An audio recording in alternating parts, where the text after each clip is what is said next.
नमस्कार, आप सभी का स्वागत है बोधशाला के इस यूट्यूब प्लेटफॉर्म पे, जहाँ हम आज से शुरू करने जा रहे हैं मेंटल एबिलिटी के क्वेश्चन एंड आंसर सीरीज के अंदर आपको मोस्ट एक्सपेक्टेड क्वेश्चंस दिए जाएंगे जो आने वाले बीएसटीसी 2026 के लिए बहुत ही इंपॉर्टेंट होने वाली है। और जो जो स्टूडेंट जो बच्चे बीएसटीसी की तैयारी कर रहे हैं उनके लिए ये सीरीज बहुत ही इंपॉर्टेंट रहेगी। ये हमारे 7 दिन की अचूक रणनीति रहेगी जिसके अंदर वो सारे इंपॉर्टेंट क्वेश्चंस यहाँ पे सॉल्व किए जाएंगे। और ये आज की हमारी पहली क्लास रहने वाली है। तो चलिए आगे बढ़ते हैं। हमारा सबसे पहला क्वेश्चन है, निम्न में से कौन सी संख्या सबसे छोटी है? यहाँ पे हमें 4 ऑप्शन दिए गए हैं, तो चारों के चारों ऑप्शन जो हैं वो चारों संख्या जो है वो किसमें है? वो सारी की सारी भिन्न है ना? तो हमें बताना है कि इसमें से सबसे छोटी भिन्न कौन सी है।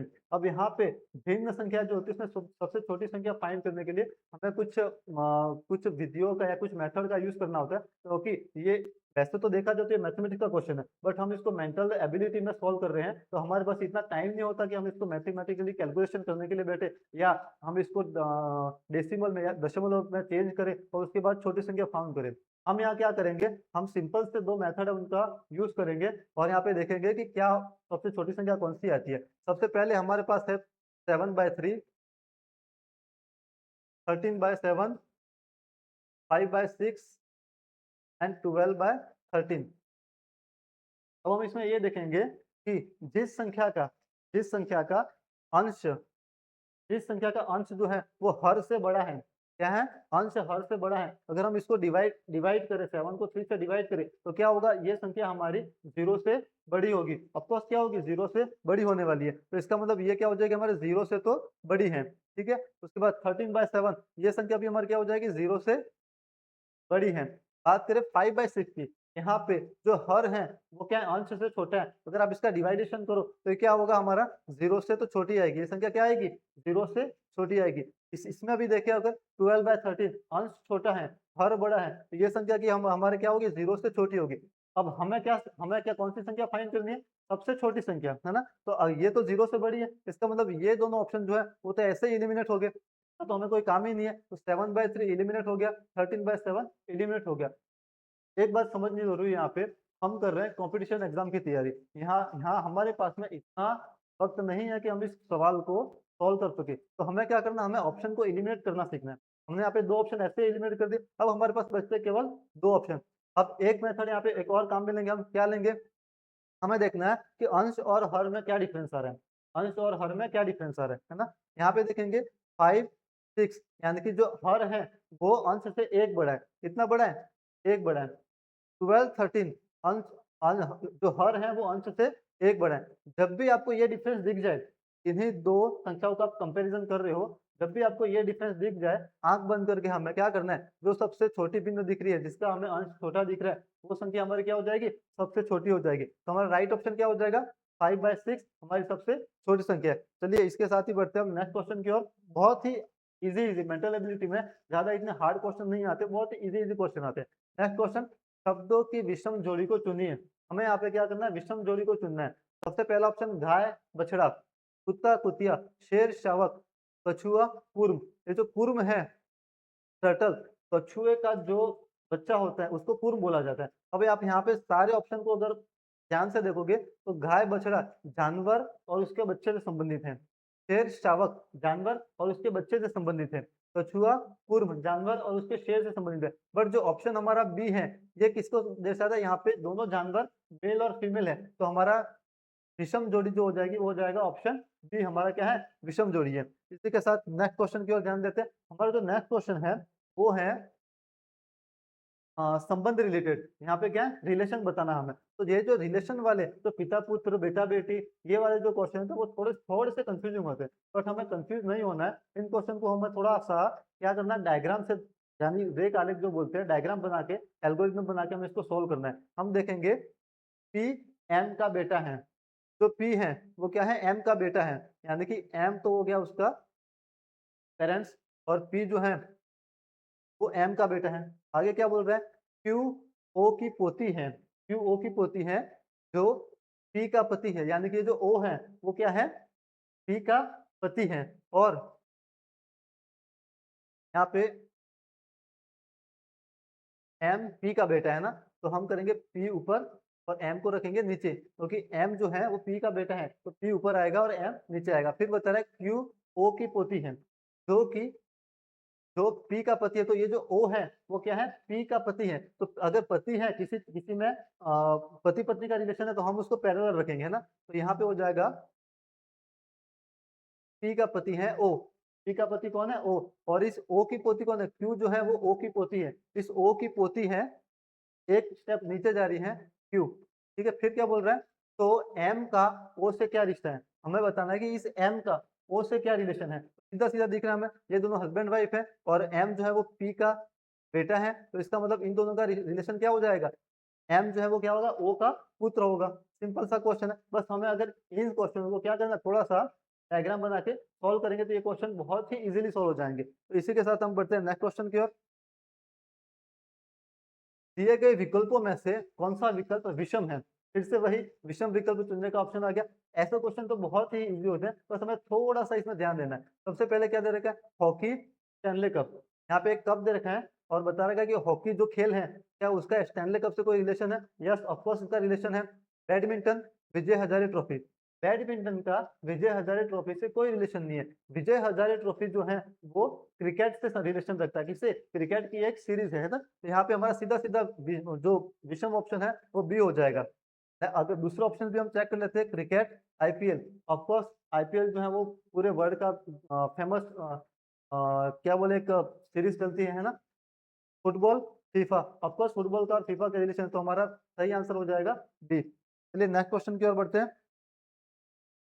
समूह की अन्य संख्याओं से भिन्न संख्या का चयन कीजिए। हमें यहाँ पे क्या करना है, चार ऑप्शन दे रखे हैं, इन सब में से हमें किसी एक भिन्न संख्या का चयन करना है। अब आपको ये क्वेश्चन देख के सीधा सीधा लगेगा कि यहाँ पे ना तो कोई हिंट दे रखी है, ना ही इन आंकड़ों को देख के कुछ समझ में आ रहा है, कैसे हम भिन्न संख्या को फाइंड करेंगे, है ना।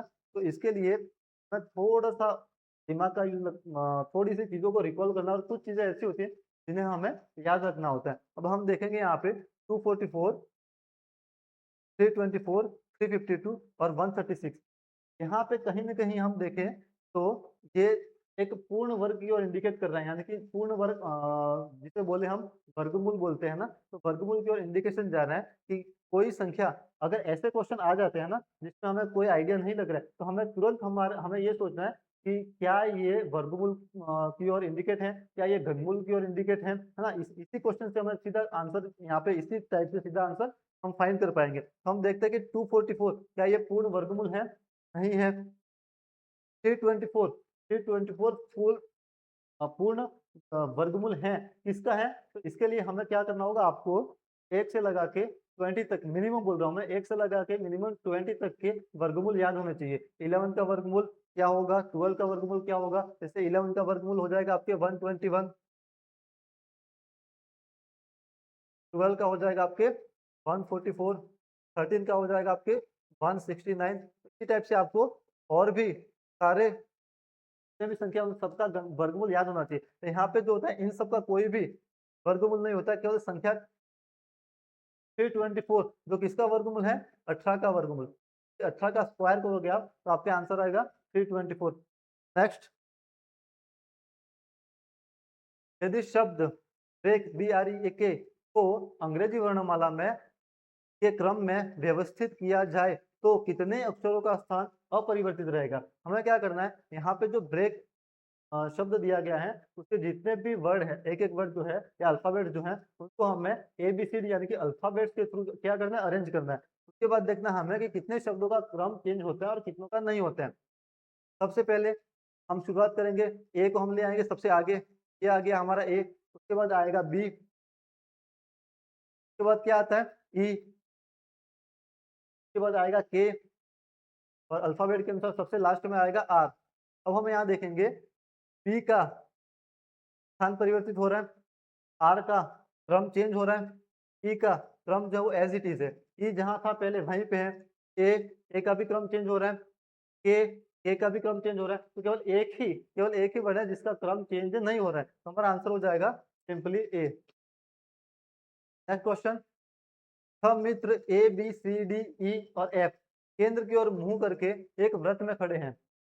बी F और C के बीच में बैठा है, A E और D के बीच में बैठा है, F डी के एकदम बाएं बैठा है। अब जब भी ऐसे क्वेश्चन आते हैं तो हमें इसको मुंह जुबानी करने की कोशिश नहीं करनी है। हम क्या करेंगे, इसका डायग्राम या हल्का फुल्का कोई आरेख डायग्राम बना लेंगे। सबसे पहले बता रहे हैं कि A B C D E F 6 जने हैं, टोटल कितने जने बता रहे हैं, 6 जने। तो हम डायग्राम बना देते हैं 6 जनों का, जो कि एक व्रत में केंद्र की ओर मुंह करके बैठे हैं।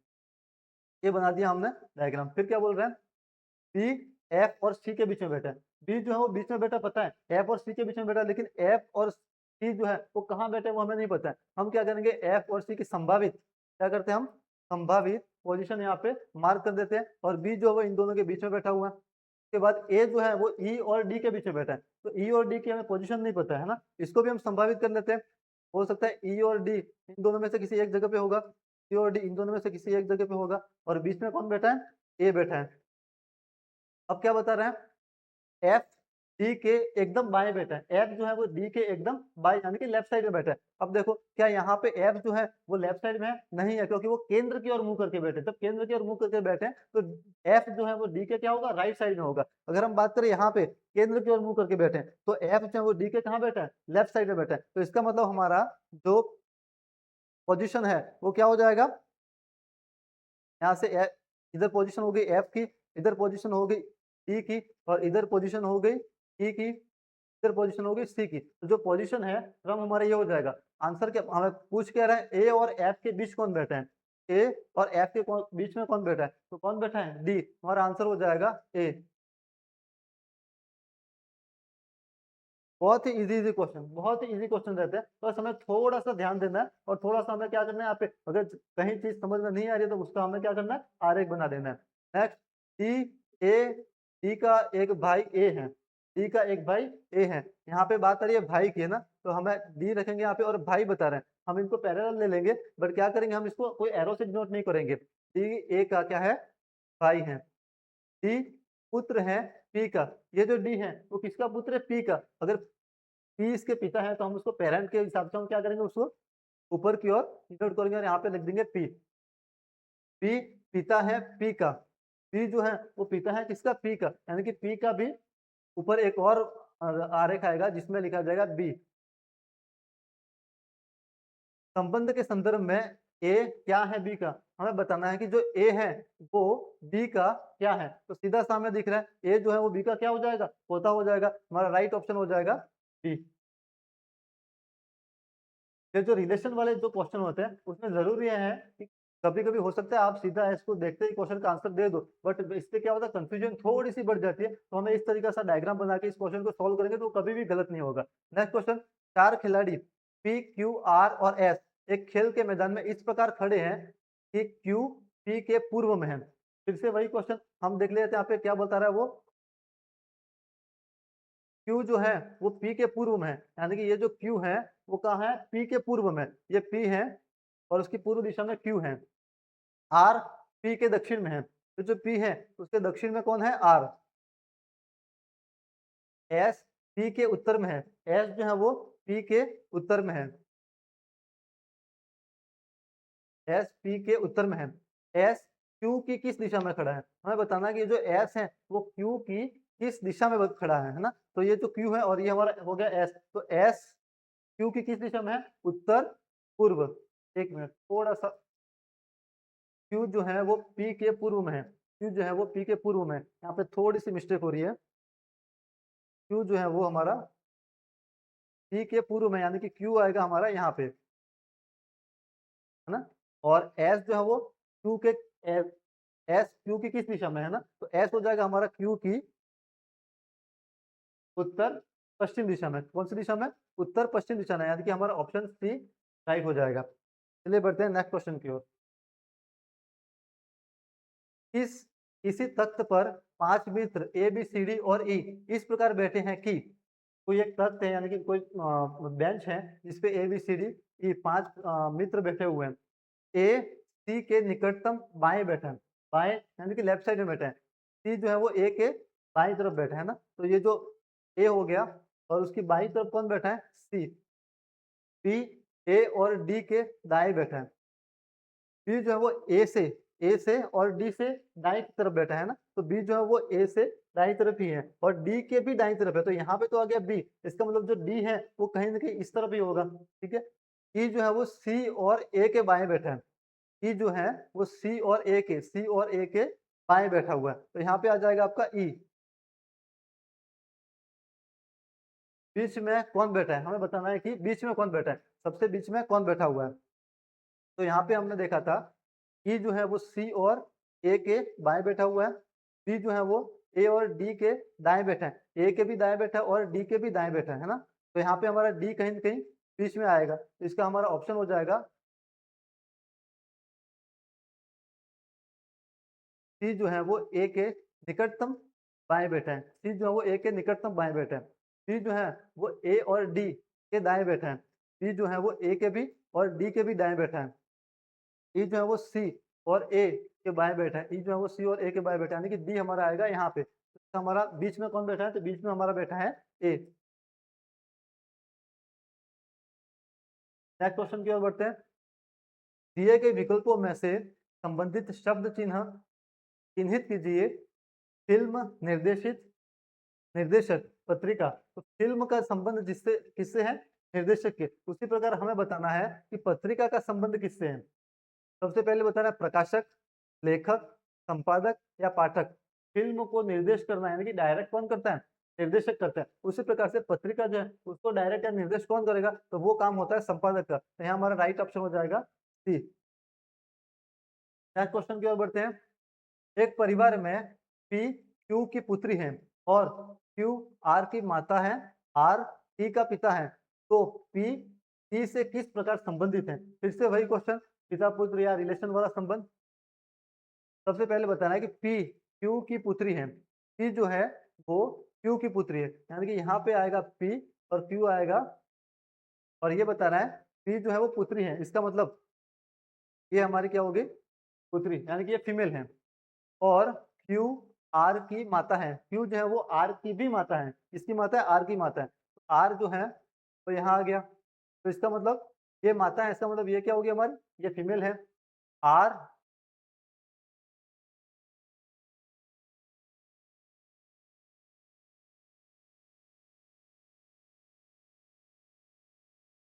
थोड़ा सा पी क्यू की पुत्री है। पी जो है वो क्यू की पुत्री है। पी जो है वो उसकी पुत्री है और क्यू आर की माता है। क्यू आर की माता है, इसका मतलब आर जो है उसकी माता हो गई। क्यू आर जो है वो टी का पिता है। आर जो है वो किसका पिता है, टी का पिता है, यानी कि यहाँ पे आएगा टी, इसका पिता है आर।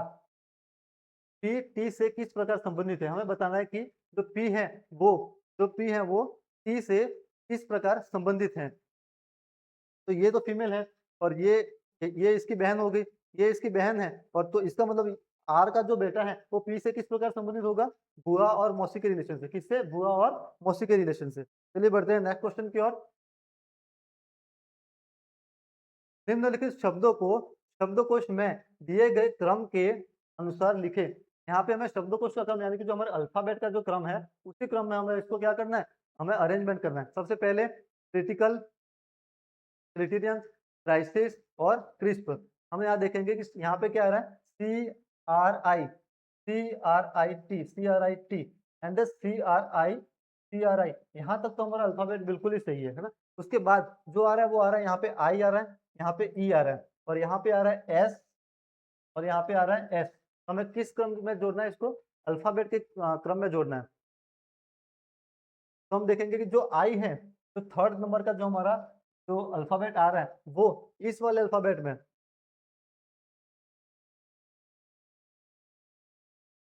यहाँ पे जो फोर्थ नंबर का जो अल्फाबेट आ रहा है R I and C R I. तो चारों में सी आर आई जो है वो तो सेम ही है। हम देखेंगे फोर्थ अल्फाबेट की तरफ है ना। तो फोर्थ अल्फाबेट जो है वो यहाँ पे टी है, यहाँ पे टी है, यहाँ पे एस है और यहाँ पे एस है। इसका मतलब ये चीज तो फाइनल है कि अल्फाबेट में हम देखते हैं एस जो है वो पहले आता है और टी जो है वो बाद में आता है। तो कहीं ना कहीं हमारे जो वन है और टू है वो दोनों क्या आएंगे, बाद में आएंगे। और थ्री और फोर क्या आएंगे, पहले आएंगे। तो थ्री फोर पहले आएंगे, वन और टू क्या आएंगे, बाद में आएंगे। वो तो हमारा कंफर्म हो गया। तो हम यहाँ पे चेक करेंगे कि थ्री और फोर जो है वो किसमें पहले आ रहे हैं। और अगर हम देखें तो 3 और 4 जो वो इसमें पहले आ रहा है, इसमें नहीं आ रहा है, इसका मतलब ये ऑप्शन हमारा पहले ही एलिमिनेट हो जाएगा। इसमें पहले आ रहा है, इसमें नहीं आ रहा है, इसका मतलब इस ऑप्शन को हम पहले ही क्या कर देंगे, एलिमिनेट कर देंगे। अब हमारा केवल दो ऑप्शन में हमें क्या करना है, आगे पीछे का चेक करना है ना। तो यहाँ पे हो रहा है हमारा 3 ऑप्शन में देखते हैं हम क्रिटिकल, तो यहाँ पे आ रहा है आई और यहाँ पे आ रहा है ई, क्या आ रहा है आई और ई। तो हमें पता है कि आई और ई में सबसे आगे कौन आता है, ई आता है। तो हमारा आएगा 2 नंबर का जो ऑप्शन है वो पहले आएगा, तो 2 नंबर का ऑप्शन पहले आ रहा है, इसका मतलब 3 4 2 1 हमारा ऑप्शन ए क्या हो जाएगा, सही हो जाएगा। चलिए बढ़ते हैं नेक्स्ट क्वेश्चन की ओर। निम्नलिखित अक्षर श्रेणी में रिक्त पद कौन सा होगा, वो हमें पहचानना है। A/4, D/9, H/15 and M/22। इसके आगे नेक्स्ट क्वेश्चन क्या होगा वो हमें फाइंड करना है। ऑप्शन दिए गए R/13, S/13, Q31 और Q30। हम देखेंगे यहाँ पे यहाँ जो सीक्वेंस जो जा रहा है ना, A/4, D/9, H/15 and M/22। तो अब देखो तो ए जो है, ए से नेक्स्ट क्वेश्चन क्या, नेक्स्ट अल्फाबेट क्या आ रहा है, डी आ रहा है। तो यहाँ पे कितने का इंक्रीमेंट हो रहा है, 3 का। क्या हो रहा है, 3 को प्लस किया जा रहा है, ए बी सी और डी, तो बी सी डी 3 का इंक्रीमेंट हो रहा है। ई एफ जी एच, ई एफ जी एच यानी कि यहाँ पे इंक्रीमेंट हो रहा है 4 का, ई एफ जी एच। यहाँ पे कितना इंक्रीमेंट हो रहा है, आई जे के एल और एम का, यहाँ पे इंक्रीमेंट हो रहा है 5 का। तो 3 4 5 एक एक प्लस करके क्या किया जा रहा है, इंक्रीमेंट किया जा रहा है। तो नेक्स्ट इंक्रीमेंट जो होगा वो होगा 6 का। तो एम के बाद आपको 6 तक काउंटिंग करना है, A B C D F G H I J K L M N O P Q R और एस। तो हमारा नेक्स्ट जो वर्ड आएगा उसमें अंश जो रहेगा वो हमारा रहेगा एस। अगर हम हर के अंदर देखें 4 9, यहाँ पे कितने का डिफरेंस आ रहा है, 5 का। नेक्स्ट देखें हम 9 और 15 में कितने का डिफरेंस आ रहा है, 6 का। नेक्स्ट अगर देखें हम 15 और 22 में कितने का डिफरेंस आ रहा है, 7 का। तो हमारा नेक्स्ट जो है वो कितने को हम प्लस करेंगे, 8 को। तो 22 में हम 8 प्लस करेंगे तो हमारा आएगा 30। तो हमारा आंसर हो जाएगा S divide by 30। Option C हमारा क्या हो जाएगा, बिल्कुल राइट आंसर। चलिए नेक्स्ट क्वेश्चन की ओर बढ़ते हैं। अच्छा, एक चीज और, जब भी अल्फाबेट के रिलेटेड कोई भी क्वेश्चन आता है तो आपको पास में एक अल्फाबेट और उसके नंबर जो है वो साथ में रखने, ताकि आप उस क्वेश्चन को बहुत ही फास्टली कर सके ना। कई बार होता है कि हम जब अल्फाबेट के क्वेश्चन आगे आएंगे तब मैं बताऊंगा कि क्या करना है आपको। क्वेश्चन 15 है, अपने घर से आर उत्तर की तरफ 15 किमी गया। क्या कर रहा है वो, अपने घर से उत्तर की तरफ जा रहा है 15 किलोमीटर। हम कर देते हैं आर का घर बना देते हैं यहाँ पे, ये है आर का मकान, वहां से जा रहा है वो उत्तर की तरफ, कितने किलोमीटर जा रहा है, 15 किलोमीटर। उसके बाद वह पश्चिम की ओर मुड़ा तथा 10 किमी पूरे किए। पश्चिम की ओर मुड़ता है वो, है ना, पश्चिम की ओर मुड़ के क्या कर रहा है वो, 10 किलोमीटर आगे जा रहा है। उसके बाद वह दक्षिण की ओर मुड़ा तथा 5 किमी पूरे किए। दक्षिण की ओर वापस नीचे की ओर आएगा और 5 किलोमीटर आएगा। उसके बाद क्या बता रहा है, अंत में पूर्व की ओर मुड़ते हुए 10 किलोमीटर चलता है। पूर्व की ओर मुड़ता है और कितना चलता है, 10 किलोमीटर। तो वो उसी जगह पे याद करो कि उसी रोड पे वापस आएगा जिस रोड पे उसने शुरुआत की थी, है ना। तो वो कुछ इस जगह पे आके खड़ा रहेगा। पूछ क्या रहा है वो हमसे, वह अपने घर से किस दिशा में है। हमें बताना है कि वो अपने घर से कौन सी दिशा में है। तो ये उसका घर है और वो अपने घर से कौन सी दिशा में है, उत्तर दिशा में। तो सीधा सा आंसर हो जाएगा हमारा ऑप्शन डी। चलिए नेक्स्ट क्वेश्चन की ओर बढ़ते हैं हम। 4 शब्द दिए गए हैं जिनमें से 3 एक जैसे हैं। 3 शब्द जो है वो एक जैसे हैं और चौथा भिन्न है। विषय का चयन कीजिए। चौथा शब्द कौन सा है उसका हमें चयन करना है। सबसे पहले दिया हुआ है मजदूरी। मजदूरी क्या होती है, हम जो काम करते हैं उसके बदले जो हमें राशि या कुछ भी जो हमें वेतनमान मिलता है वो हमारी मजदूरी है ना। मानदेय, मानदेय भी कुछ सिमिलर वर्ड है, हमें जो भी पैसा दिया जा रहा है किसी काम के बदले। जेब खर्चा, और चौथा ऑप्शन है वेतन। वेतन हमारे काम के बदले जो हमें पेमेंट मिलता है वो वेतन। पर जेब खर्चा क्या है, जेब खर्चा जो हम खर्च करते हैं, यानी कि 3 ऑप्शन वो है जो हमारे पास इनकम आ रही है और चौथा ऑप्शन वो है जो हमारे पास से इनकम या हमारा पैसा जो क्या हो रहा है, खर्च हो रहा है। इसका मतलब विषम ऑप्शन कौन सा है, सी जेब खर्ची। कभी कभी रीजनिंग में क्या होता है, बहुत ही इजी क्वेश्चन, बहुत ही इजी क्वेश्चन जो आप 5-10 सेकंड में कर लेते हो, बट कभी कभी क्वेश्चन आते हैं जो रिलेशन वाले, वो थोड़े से होते हैं कि आपको थोड़ा सा दिमाग लगाना होता है और टाइम कंज्यूमिंग होते हैं। नेक्स्ट क्वेश्चन, निम्न के लिए सही उपमान है। दवाई, बीमारी, पुस्तक। हमें बताना है कि पुस्तक का सही उपमान क्या होगा। यहाँ पे दे रखा है दवाई, जो कि क्या करती है, बीमारी को ठीक करती है। पुस्तक क्या करता है, पुस्तक से हमें क्या मिलता है, पुस्तक से हमें मिलता है ज्ञान। क्या मिलेगा, ज्ञान। अच्छा, सबसे पहले हमें ज्ञान दे रखा है, इसका मतलब हमें देखते ही ये नहीं समझना कि ज्ञान क्या राइट ऑप्शन हो जाएगा, हमें टिक नहीं कर देना। हमें क्या करना है, जो अगले ऑप्शंस हैं उसको भी एक बार चेक करना है। आगे दे रखा है क्योंकि रीजनिंग जो है ना, रीजनिंग जो खेल ही यही है। रीजनिंग में हमारे एग्जामिनर जो होता है वो क्या करता है, हमारे दिमाग के साथ खेलता है ना, तो हमें सीधा एक ऑप्शन देख के उसका आंसर नहीं दे देना है। आगे दे रखा है अध्यापक, कहीं न कहीं पुस्तक का अध्यापक के साथ रिलेशन होगा, बट हमें क्या देखना है, हमें इस संदर्भ में देखना है। यहाँ पे क्या दे रखा है, दवाई, बीमारी। अगर यहाँ पे दे रखा होता कि डॉक्टर और बीमारी, तो हम बता सकते हैं कि अध्यापक का रिलेशन पुस्तक के साथ सही बैठता है ना? यहाँ पे दे रखा है लेखक, यहाँ पे दे रखा है संपादक, तो इन सब का कहीं न कहीं हमारी पुस्तक से इस संदर्भ में कहीं न कहीं यहाँ पे रिलेशन सही नहीं बैठता है। हमारा रिलेशन यहाँ पे किससे किसके साथ बैठेगा? ज्ञान के साथ। ऑप्शन ए हमारा क्या होगा? बिल्कुल करेक्ट आंसर। नेक्स्ट क्वेश्चन की ओर बढ़ते हैं। एंशिएंट संबंधित है मॉडर्न से। एंशिएंट जो इतिहास को दर्शाता है, एक ऐतिहासिक वर्ड, यानी कि अगर हम पुराने इतिहास की बात करें तो उसे हम कह देते हैं एंशिएंट, और मॉडर्न की बात करें जो आजकल का जो मॉडर्न जमाना चल रहा है उसकी बात आती है। उसी प्रकार एबंडेंट संबंधित है। एबंडेंट का मतलब होता है प्रचुर, यानी कि बहुत मतलब जितनी आवश्यकता है उतना पूरा है हमारे पास, तो प्रचुर का। यहाँ पे अगर आप देखो कि एंसेंट और एबंडेंट ये क्या है, आपस में एक दूसरे के विलोम है, तो हमें एबंडेंट का विलोम फाइंड करना है ना। तो एबंडेंट का विलोम क्या हो जाएगा? प्लेंटीफुल नहीं होगा, एम्पल नहीं होगा, स्क्रेस। स्क्रेस का मतलब क्या होता है? खालीपन, या यूं कह सकते हो कि कुछ कम, है ना। तो हमारा एबंडेंट का प्रॉपर विलोम हो जाएगा स्केर्स। तो हमारा ऑप्शन सी क्या हो जाएगा? Right answer. चलिए बढ़ते हैं नेक्स्ट क्वेश्चन की ओर। निम्नलिखित श्रृंखला को पूरा कीजिए। यहाँ पे हमें एक श्रृंखला दे रखी है, इस श्रृंखला को हमें क्या करना है? पूरा करना है।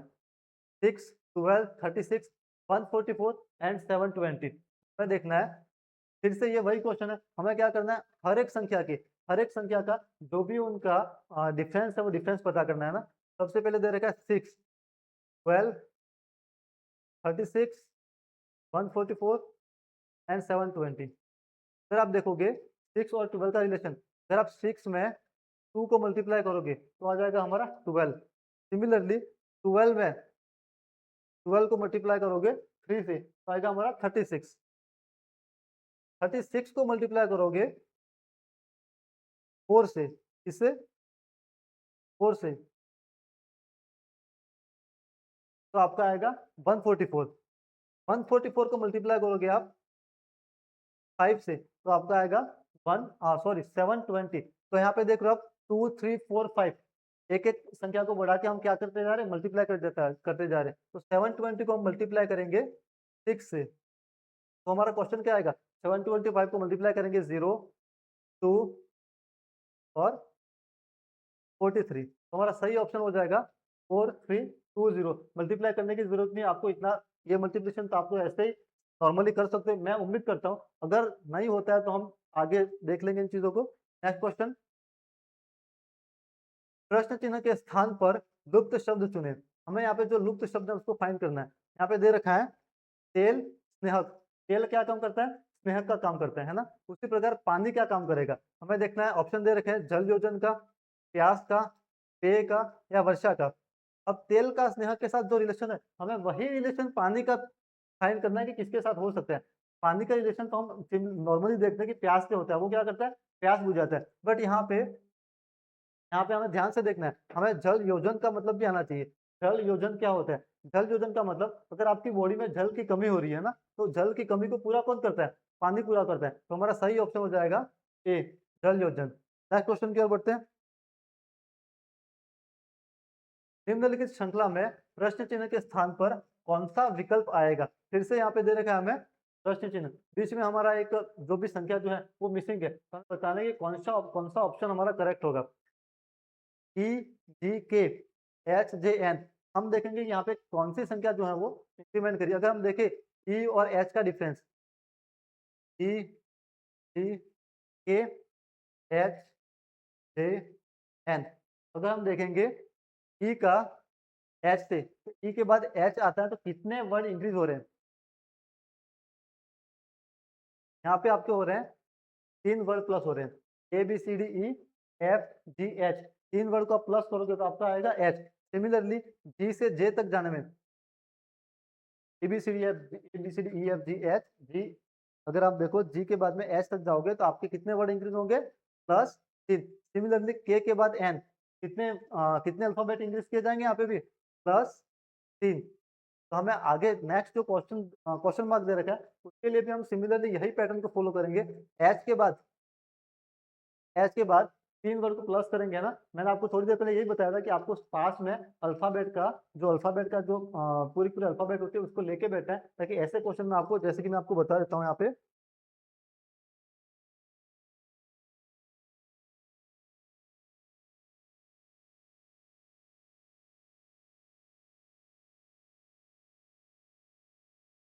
इस टाइप की कुछ अल्फाबेट जो है वो आपको हमेशा अपने साथ में रखनी है, तो आपको समझ में आ जाएगा कि कहाँ पे कौन सा अल्फाबेट जो है वो कौन से नंबर पे आता है और कितने नंबर इंक्रीज होते हैं। तो आपका थोड़ा सा इसमें क्वेश्चन को सोल्व करने का क्या है, टाइम जो है ज्यादा नहीं लगेगा और आप इस क्वेश्चन को जल्दी से सोल्व कर पाओगे। ठीक है, तो हम वापस से आते हैं अपने क्वेश्चन पे।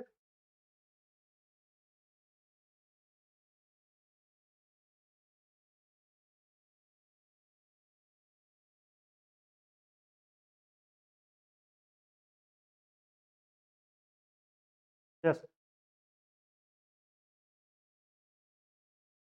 हम देखेंगे एच। एच से हम 3 और बढ़ाएंगे, 3 अल्फाबेट बढ़ाएंगे, क्या आएगा, एच आई, एच के बाद बढ़ाएंगे तो आई जे के, क्या आएगा हमारा आई जे के, यानी कि +3 करने पे हमारा आता है यहाँ पे के। अब हम देखेंगे कि हमने पहला वर्ड फाइंड कर लिया है के, तो क्या हमारे ऑप्शन में कहीं के आ रहा है, तो हमारा पहला ही ऑप्शन है जहाँ पे के आ रहा है, बट हमें इसको तुरंत ही इसको क्या करना है, राइट या टिक नहीं कर देना है, हमें आगे भी चेक करना है। जे आ रहा है हमारा, जे के बाद 3 और आगे करेंगे, जे के एल एम, क्या आएगा, +3 करने पे आएगा हमारा, +3 करने पे आएगा हमारा एम, एन, एन में +3 करोगे तो आएगा आपका क्यू, क्या आएगा क्यू। तुम्हारा ऑप्शन ए क्या हो जाएगा, करेक्ट आंसर। नेक्स्ट क्वेश्चन की ओर बढ़ते हैं। संख्या श्रृंखला में अज्ञात अंक का पता कीजिए। हमें इस श्रृंखला में जो अज्ञात अंक हैं, यानी कि जो क्वेश्चन मार्क दे रखे हैं, उस संख्या का हमें क्या करना है, उसको फाइंड आउट करना है। हम देखेंगे यहाँ पे 3, 6, 11 और 18। फिर से हम इसका जो सीक्वेंस है या इसका जो डिफरेंस है वो फाइंड करेंगे। पहली संख्या है हमारी 3, 6, 11 एंड 18। 3 और 6 का डिफरेंस देखेंगे हम, यहाँ पे क्या किया जा रहा है, 3 को प्लस किया जा रहा है, 6 से 11 में क्या किया जा रहा है, तो यहाँ पे +5 किया जा रहा है, 11 से 18 में +7 किया जा रहा है। अब हमें क्या करना है, इस सीरीज को देखना है। इस सीरीज में क्या हो रहा है, +3, +2, +7, यानी कि दो संख्याएं और प्लस करके, तो इसका मतलब नेक्स्ट संख्या जो होगी वो हमारी आएगी +9। तो हम क्या करेंगे, 18 में +9 करेंगे, 18 में अगर हम +9 करेंगे तो हमारा आंसर क्या आएगा, 18 में अगर हम +9 करेंगे तो हमारा आंसर आएगा 27, क्या आएगा 27। तो हमारा राइट ऑप्शन हो जाएगा ऑप्शन डी 27। चलिए नेक्स्ट क्वेश्चन की ओर बढ़ते हैं। अच्छा, अब इसको कहते हैं हम मैट्रिक्स या मैट्रिक्स का जो हमारा क्वेश्चन है, इस टाइप के क्वेश्चन आ रहे हैं तो ये थोड़े से ट्रिकी होते हैं, बट हम इसको देखेंगे अभी इसको कैसे सॉल्व किया जाता है। लुप्त संख्या ज्ञात कीजिए। हमें क्या करना है, यहाँ इस पूरे के पूरे जो बॉक्सेस दे रखे हैं उसमें से जो लुप्त संख्या है क्यू, हमें इस संख्या को फाइंड आउट करना है। कैसे फाइंड आउट करेंगे, तो हमें किसी न किसी तरीके से यहाँ पे क्या करना है, एक रिलेशन फाइंड करना है इन संख्याओं के बीच में। सबसे पहले हम देखेंगे इनको कॉलम में डिवाइड कर देंगे। एक तो हमारा कॉलम हो गया ये, एक कॉलम है ये, और एक कॉलम हो गया ये, है ना। क्या डिफरेंस फाइंड करेंगे हम, अगर आप इसको थोड़ा सा ध्यान से देखो, 15, 15 एंड 12, 15 और 12, है ना। हम अगर कॉलम वन को, जो कॉलम वन है उसको डिवाइड मल्टीप्लाई करें कॉलम टू से, लेकिन उससे पहले कॉलम टू को हम क्या कर देंगे, हाफ कर देंगे। क्या कर देंगे, हाफ। जैसे कि 15 मल्टीप्लाई 12/2, क्या आएगा हमारे यहाँ पे, 15 मल्टीप्लाई 6 इज इक्वल टू 19। 15 को हम 6 से मल्टीप्लाई करेंगे तो हमारा आएगा 9090। ठीक है। नेक्स्ट 16 और 13, 16 का मल्टीप्लाई हम करेंगे 13, 13 का पहले हम आधा करेंगे, 13/2, ये हो जाएगा हमारा 16 मल्टीप्लाई 6.2, हम 6.5, सॉरी 6.5, 16 मल्टीप्लाई 6.5 करेंगे तो ये आंसर आएगा हमारा 104। सिमिलरली हम करेंगे 12 मल्टीप्लाई 18/2, 12 मल्टीप्लाई हो जाएगा ये 9, तो जब 12 को 9 से मल्टीप्लाई करेंगे तो हमारा आंसर आएगा 108। 108 हमारा कौन सा ऑप्शन है, ऑप्शन डी हमारा क्या हो जाएगा, करेक्ट आंसर। नेक्स्ट क्वेश्चन की ओर बढ़ते हैं। प्रश्न चिन्ह के स्थान पर क्या आएगा, हमें बताना है कि यहाँ पे ये फिर से वही आ गया संबंध बताने वाला। सबसे पहले क्या करेगा, प्रवाह और नदी। तो प्रवाह का रिलेशन जिस तरह नदी से है, उसी तरह हमें बताना है कि स्थिर का रिलेशन किससे है। यहाँ पे जो 4 ऑप्शन दे रखे हैं उनमें से हमें स्थिर का रिलेशन बताना है। तालाब, महासागर, समुद्र और बांध, इसका पानी जो है वो स्थिर रहता है। तो हम सबको पता है कि तालाब का पानी जो है वो क्या रहता है, स्थिर रहता है। सीधा सा क्वेश्चन आंसर हो जाएगा आपका ए। नेक्स्ट क्वेश्चन, एक समान शब्द चुनिए, इसमें से मटर, चना, दालें दे रखी है। हमें इन 4 ऑप्शन में से वो शब्द चुनना है जो इन सबके क्या हो, समान हो, है ना। सबसे पहला ऑप्शन है चावल। चावल एक धान की कैटेगरी में आता है। उसके बाद है जौ, जौ भी एक धान की कैटेगरी में आता है। फिर आता है फलिया। तो फलिया जो है वो आपके, अगर आप देखो कि मटर जो है, चना जो है और जो भी दालें हैं, वो सारी की सारी दालें क्या होती है, फलियों में आती है ना। हमने देखा है कि जब पौधा खेतों में पौधा उगता है तो उस पौधे पे फलियां लगती है, उसी तरह में दालें मिलती है। तो यहाँ हो जाएगा कि फलिया जो है वो कहीं ना कहीं इससे रिलेट करता है। अगर हम बात करें नारियल की, तो नारियल एक टाइप का फल है, वो तो किसी भी तरीके से इससे रिलेट नहीं कर पाएगा। तो हमारा राइट आंसर हो जाएगा सी। किसी भी क्वेश्चन में मेंटल एबिलिटी का या रीजनिंग का जो भी क्वेश्चन होता है, तो हमें उसके सारे ऑप्शन जो हमको एक बार चेक करना, वेरीफाई करना बहुत जरूरी है। मैंने पहले भी बताया था कि मेंटल एबिलिटी में थोड़े से ट्रिकी क्वेश्चन होते हैं। फिर से वही रिलेशन वाला क्वेश्चन, बी ए का पति है। बी जो है वो ए का पति है, यानी कि बी आ जाएगा यहाँ पे, वो किसका पति है, ए का पति है। मतलब बी हमारा क्या है, मेल, और ए क्या है हमारा, फीमेल। बी सी का पिता है। जो बी है वो किसका पिता है, सी का, यानी कि सी बी की बेटी है, मतलब कि इन दोनों की बेटी हुई, है ना। तो हम इसको कर देंगे, नीचे सी आ जाएगा। फिर बता रहा है डी ए का पुत्र है। डी किसका पुत्र है, ए का पुत्र है। अगर वो ए का पुत्र है मतलब इन दोनों का ही पुत्र है ना। तो डी हो गया हमारा ए का पुत्र। फिर बता रहा है कि डी का सी से क्या संबंध है, हमें संबंध बताना है डी का सी से। तो ये हो जाएगा, यहाँ पे इसने दिया है कि डी ए का पुत्र है, मतलब कि ये जो है वो क्या है, एक मेल है। तो पूछ कह रहा है डी का सी से संबंध बताइए। डी का हमें सी से संबंध बताना है, और ये हमें पता है कि ये क्या है, एक मेल है। इसका मतलब सीधा सा संबंध क्या हो जाएगा, ये इसका भाई है। क्या हो जाएगा, डी जो है वो सी का भाई है। तो हमारा ऑप्शन डी क्या हो जाएगा, राइट आंसर। फिर से वही जो हमारा रिलेशन वाले जो क्वेश्चन है, उसमें हम थोड़ा सा ध्यान नहीं रखेंगे और खुद जबान इसको सॉल्व करने की कोशिश करेंगे, गड़बड़ होने के चांसेस बहुत ज्यादा है। नेक्स्ट क्वेश्चन है, निम्नलिखित में से सबसे छोटी संख्या ज्ञात कीजिए। हमें क्या करना है, सबसे छोटी संख्या। पहले भी एक क्वेश्चन हमने किया था यहाँ पे, है ना। वो क्वेश्चन भी सिमिलर इसी के था, बट मैंने आपको बताया था कि यहाँ पे जो है वो हम एक और मेथड का यूज करेंगे ना। वो मैं बताऊंगा कौन सा मेथड आएगा, लेकिन पहले तो हम उसी मेथड से क्वेश्चन को सॉल्व करने की कोशिश करेंगे। अब यहाँ देखना, थोड़ा सा ट्रिकी क्वेश्चन कैसे है ये। इसके अंदर हमें संख्या जो दे रखी है वो नेगेटिव में दे रखी है। किसमें दे रखी है, नेगेटिव में। अब संख्या जब नेगेटिव में दे रखी है तो आपको एक चीज बहुत ही माइंड में क्लियर करनी जरूरी है कि संख्या नेगेटिव में संख्या जितनी बड़ी होगी वो संख्या उतनी ही छोटी होगी। अगर मैं आपको नंबर लाइन पे बताऊं, तो नंबर लाइन पे हमारा यहाँ पे बीच में रहेगा 0। यहाँ पे रहेगी सारी की सारी पॉजिटिव संख्या है, 1 2 3 और 4 5। यहाँ पे रहेगी आपकी सारी की सारी नेगेटिव संख्या है। तो जीरो से नेगेटिव की ओर हम जाएंगे, तो नेगेटिव की ओर जाते हैं तो जीरो से लेफ्ट साइड की जितनी भी संख्या है वो सारी संख्या छोटी होती है। जीरो से राइट साइड की जितनी भी संख्या वो सारी संख्या पॉजिटिव होती है। तो यहाँ पे संख्या जैसे जैसे बड़ी होती जा रही है वो वैसे वैसे और छोटी होती जा रही है, क्योंकि वो नेगेटिव में है। तो हमें यहाँ पे वही ध्यान रखना है। तो सबसे पहले हम क्या करेंगे,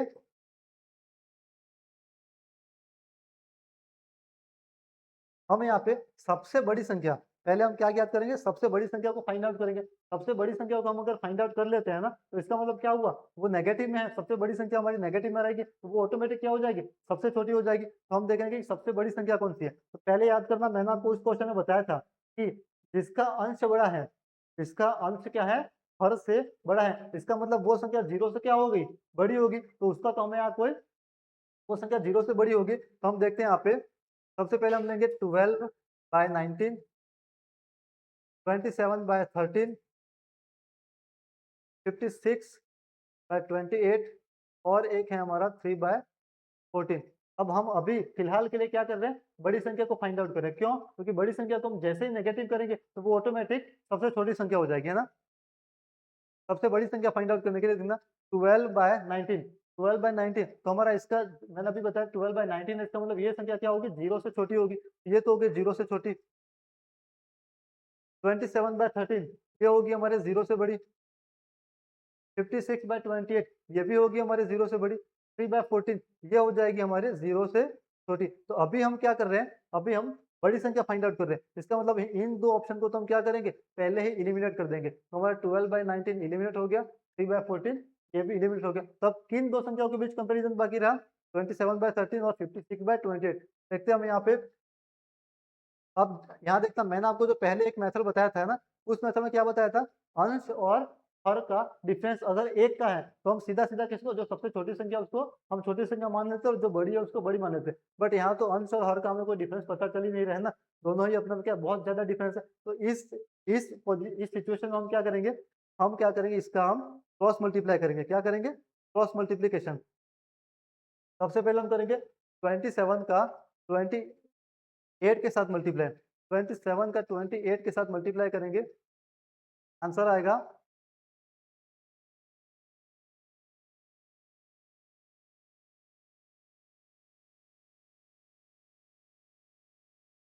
657।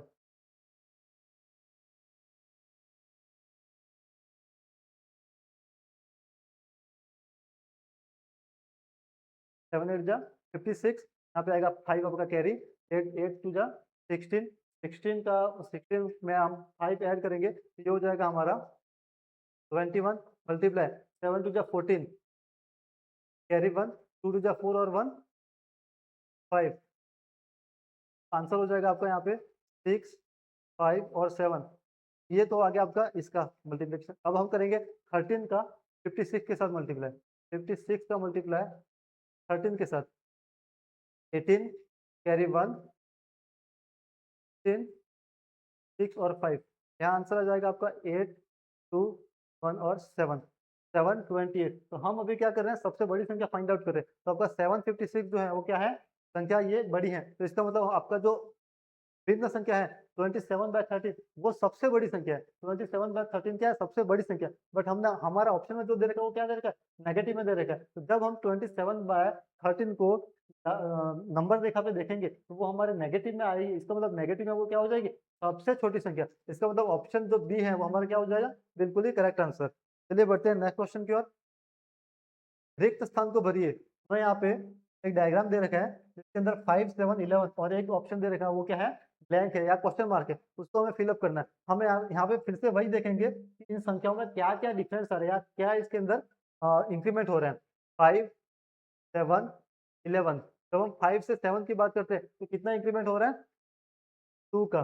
7 से 11 की बात कर रहे हैं तो कितना इंक्रीमेंट हो रहा है, 4 का, है ना। तो अब यहाँ पे अगर हम देखते जाए तो इंक्रीमेंट में क्या हो रहा है, यहाँ पे भी 2 और 4 है, मतलब 2 से जस्ट डबल किया जा रहा है। तो 4 का फिर डबल करके हम ऐड करेंगे तो 4 का डबल क्या हो जाएगा, 8। तो हम 11 में क्या करेंगे, सॉरी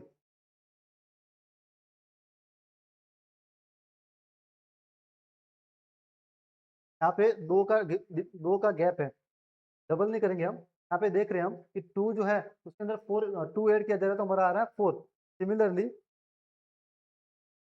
यहाँ पे फिर से हम 2 को प्लस करेंगे, जैसे ही 2 को प्लस करेंगे तो ये बन जाएगा हमारा 6 ना। तो ये 6 बन रहा है, तो अब इस 6 को हम क्या करेंगे, 11 में ऐड करेंगे। इसको 11 में ऐड करेंगे तो ये हमारा बन जाएगा 17। तो हमारा करेक्ट ऑप्शन क्या हो जाएगा, ऑप्शन डी 17। नेक्स्ट क्वेश्चन की ओर बढ़ते हैं। एक लीप वर्ष में कितने विषम दिन होते हैं। तो यहाँ पे कौन सा वर्ष दिया गया, लीप वर्ष। वैसे नॉर्मली एक वर्ष में कितने कितने दिन होते हैं, 365। बट जो लीप वर्ष होता है उसमें एक दिन क्या होता है, ज्यादा होता है, यानी कि 366 डेज होते हैं। हमें पूछ क्या रहे हैं कि विषम दिन कितने होते हैं। विषम दिन का मतलब ये है कि उस लीप वर्ष में 366 डेज जो है, उस लीप वर्ष में टोटल कितने सप्ताह होंगे, उन सप्ताह के बाद में कितने दिन ऐसे बच जाते हैं जो विषम है या अलग है। तो हमें देखना है कि यहाँ पे टोटल हो रहे हैं हमारे 366 डेज हो रहे हैं। अगर हम सप्ताह हमें काउंट करने हैं तो 366 को हम क्या करेंगे, डिवाइड कर देंगे 7 से। तो हमारे यहाँ पे टोटल सप्ताह आ जाएंगे 52। कितने सप्ताह आ जाएंगे, 52। और उसके बाद 52 के बाद जब हम इसका डिवाइडेशन करके दिखाते हैं, मैं आपको एक बार 366 डिवाइड करेंगे हम 7 से, 35 1 6 7 2 जा 14।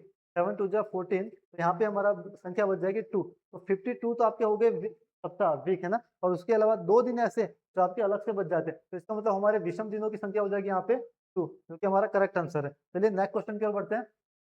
जब ऐसे मैथमेटिक्स के क्वेश्चन आ जाते हैं ना, तो आपको थोड़ा सा इसमें कैलकुलेशन होता है, बट हमें फोकस क्या करना है कि हम कैलकुलेशन से ज्यादा कैलकुलेशन करने से बचे और सीधा इसका आंसर देने की कोशिश करें, क्योंकि मेंटल एबिलिटी के क्वेश्चन जो है उसको हमें बिना टाइम वेस्ट किए ज्यादा से ज्यादा जितना जल्दी हो सके उतना जल्दी सॉल्व करना है। निम्न में से कौन सा दूसरों से संबंधित नहीं है? हमें बताना है कि 4 हमें यहाँ पे ऑप्शन दे रखे हैं जिनमें हर एक स्टेट का नाम है, तो बताना है कि कौन सा यहाँ पे दूसरों से संबंधित नहीं है। सबसे पहले दे रखा है राजस्थान। राजस्थान क्या है? एक स्टेट है, एक राज्य है जो इंडिपेंडेंट है। पंजाब वो भी एक राज्य है, बिहार वो भी एक राज्य है, बट दिल्ली क्या है? यह एक केंद्र शासित प्रदेश है। क्या है? केंद्र शासित प्रदेश। तो हमारा दिल्ली जो वो इन चारों ऑप्शन में क्या हो जाएगा? सबसे डिफरेंट, यानी कि हमारा ऑप्शन डी क्या हो जाएगा? Right option. नेक्स्ट क्वेश्चन की ओर बढ़ते हैं। 31 नंबर क्वेश्चन, श्रृंखला को ध्यान से देखिए। हमें यहाँ पे एक श्रृंखला दे रखी है, तो इस कह रहे हैं अगला श्रृंखला नंबर क्या होगा। जो क्वेश्चन मार्क दे रखे हैं, उस क्वेश्चन मार्क की जगह पे क्या संख्या आएगी वो हमें फाइंड आउट करना है ना। तो सबसे पहले हम देखते हैं श्रृंखला क्या है हमारी। 7, 1/7, 8, 2/6, 9, 5/5, 12, 2/4, 16, 2/3। हम इसको क्या करेंगे, हम कोशिश करेंगे कि ये हमारी मिश्र भिन्न है। कौन सी भिन्न है? मिश्र भिन्न है। तो हम इसको सिंपल भिन्न में, केवल भिन्न में कन्वर्ट करने की कोशिश करेंगे। अगर आप मैथमेटिक्स से हो तो आप इस क्वेश्चन को बहुत ही इजीली आसान तरीके से कर सकते हैं ना। भिन्न में कैसे चेंज करते हैं इसको?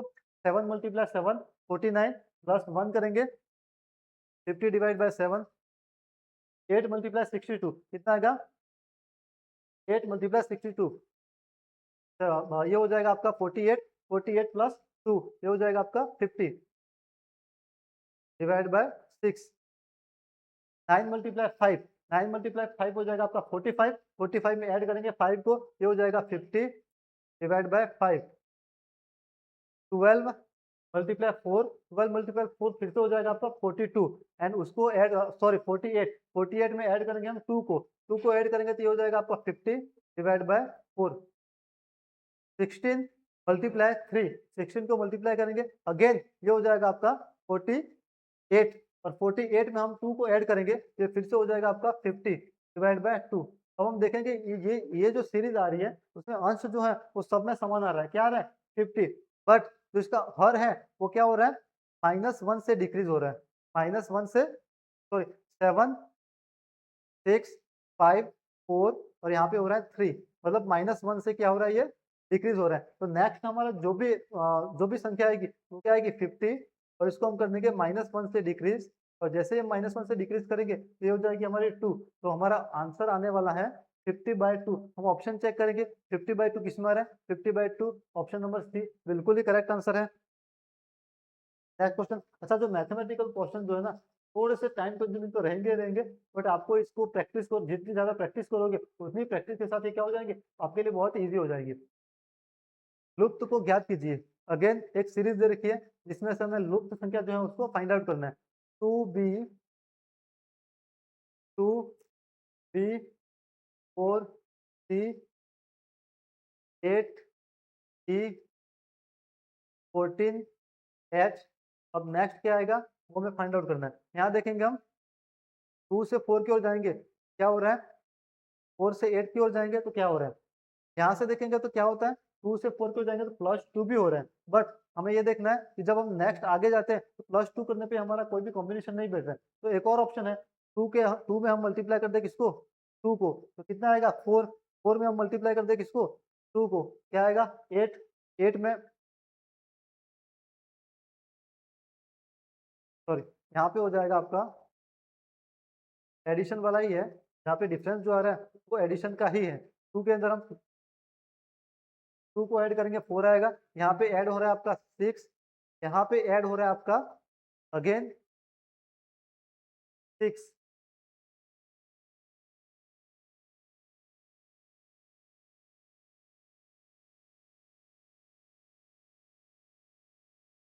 यहाँ पे हो रहा है 4, यहाँ पे हो रहा है 6, है ना। यहाँ पे देखते हैं हम 2 से 4 यानी कि +2 का इंक्रीमेंट है, 4 से 6 +2 का इंक्रीमेंट है। तो जो नेक्स्ट संख्या हमारी जो आएगी 14 के बाद वाले, उसमें हम क्या करेंगे, +8 करेंगे। तो 14 में हम क्या करेंगे, 8 को प्लस करेंगे। तो नेक्स्ट हमारा 14 में अगर 8 को प्लस करते हैं तो हमारा डिजिट आएगा 22। अब हम अल्फाबेट्स को देखेंगे। अल्फाबेट में क्या है, बी, बी के बाद आएगा सी, सी के बाद आ रहा है ई। तो अगर हम यहाँ देखते हैं, बी से सी में जा रहे हैं, +1 कर रहे हैं। ई से ई जा रहे हैं, तो हम क्या कर रहे हैं, +2 कर रहे हैं। ई से एच जा रहे हैं, ई से एच जाने में हम कितना प्लस कर रहे हैं, यहाँ पे हमारा प्लस हो रहा है 3। एच से और प्लस, तो हम हमें कितना प्लस करना है, 1, 2 और 3। तो नेक्स्ट हम प्लस करेंगे, वो प्लस होगा हमारा 4। तो एच में 4 प्लस करके हमें नेक्स्ट जो अल्फाबेट है वो फाइंड करना है। तो वो अल्फाबेट आएगा हमारा एल। क्या आएगा, एल। तो हमारा यहाँ पे आंसर जो है वो 22L हो जाएगा। इसका मतलब ऑप्शन डी 22L क्या होगा, करेक्ट आंसर। ठीक है, तो हम अगले क्वेश्चन से शुरू करते हैं। क्वेश्चन नंबर 33, निम्नलिखित में से कौन सा अन्य से संबंधित नहीं है। हमें बताना है कि इनमें से कौन सा इन जो भी ऑप्शन से संबंधित नहीं है। पहला ऑप्शन है air conditioner, hair dryer, calculator और जनरेटर। तो अगर आप इसको थोड़ा सा ध्यान से देखें तो एयर कंडीशनर जो है वो इलेक्ट्रिसिटी का कंजप्शन करता है, मतलब ये इलेक्ट्रिसिटी से चलता है। हेयर ड्रायर भी क्या करता है, इलेक्ट्रिसिटी से चलता है। कैलकुलेटर ये भी कहीं ना कहीं इलेक्ट्रिसिटी यानी कि बैटरी का पावर का यूज करता है। बट जनरेटर क्या करता है, जनरेटर जो है पावर को प्रोड्यूस करता है। इसका मतलब जनरेटर जो है वो अपना क्या होगा, इन चारों से डिफरेंट ऑप्शन। नेक्स्ट क्वेश्चन की ओर बढ़ते हैं। कभी कभी क्या होता है, बहुत ही इजी क्वेश्चन आते हैं, बस उन क्वेश्चन को हमें देखते तुरंत आंसर पता चल जाता है हम लोग, है ना। क्वेश्चन नंबर 34, 31 दिनों के महीने में तीसरा गुरुवार 16 तारीख को होता है, यानी 16 तारीख को होता है। जो तीसरा गुरुवार है वो आता है आपके 16 तारीख को। ठीक है, तो महीने का आखिरी दिन क्या होगा, हमें बताना है कि महीने का आखिरी दिन यानी कि 31st दिन जो होगा वो क्या होगा। थोड़ा सा ट्रिकी क्वेश्चन है, बट अगर आप इसको सॉल्व करेंगे तो यहाँ पे देखेंगे हमें पता है कि 7 दिनों का एक सप्ताह होता है। अगर गुरुवार 16 को आया है तो अगला गुरुवार जो है वो नेक्स्ट 7 दिन बाद आएगा, है ना। 7 दिन बाद आएगा, दैट मीन्स 16 + 7। हम 16 में क्या करेंगे, 7 को ऐड करेंगे, ये हो जाएगा हमारा 23। इसके आगे और हम देखेंगे 23 को तो हमारा क्या हो जाएगा, गुरुवार आएगा। 23 को क्या आएगा, गुरुवार। नेक्स्ट देखेंगे 23 के बाद और 7 दिन, 23 + 7 तो हमारे 30 तारीख को, यानी कि 30 तारीख को हमारा कौन सा वार पड़ेगा, गुरुवार पड़ेगा। क्या पड़ेगा, गुरुवार। तो इसका मतलब 31 तारीख को हमारा कौन सा वार पड़ेगा, वो पड़ेगा हमारा शुक्रवार। अब हम ऑप्शन चेक करेंगे कि क्या हमारा किसी भी ऑप्शन में शुक्रवार आ रहा है। तो हमारे ऑप्शन ए में ही मिल रहा है हमको शुक्रवार, उसके अलावा और कहीं भी हमें चौथा पांचवा शुक्रवार दे नहीं रखा। इसका मतलब सीधा सा हमारा ऑप्शन ए जो है पांचवा शुक्रवार क्या हो जाएगा, बिल्कुल ही करेक्ट आंसर। चलिए बढ़ते हैं नेक्स्ट क्वेश्चन की ओर। उमेश सतीश से लंबा है। उमेश क्या है, सतीश से लंबा है। जब भी ऐसे क्वेश्चन आए तो आपको इसको क्या करना है, पहले जैसे मैंने बताया था हमें करना है एक छोटा सा डायग्राम बना लेना है ना। उमेश सतीश से लंबा है, जो उमेश है वो क्या है, सतीश से लंबा है, यानी कि उमेश ऊपर आएगा, सतीश को हम लिख देते हैं नीचे। ये है हमारा उमेश।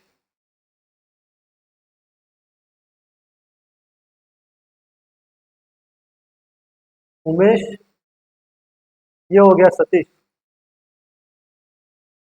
फिर क्या बोल रहा है, सुरेश लंबाई में नीरज से छोटा है। सुरेश जो है वो नीरज से छोटा है किंतु उमेश से लंबा है। सुरेश जो है वो उमेश से तो लंबा है लेकिन नीरज से छोटा है, यानी कि उमेश से लंबा है, इसका मतलब सुरेश आएगा हमारे इससे भी ऊपर।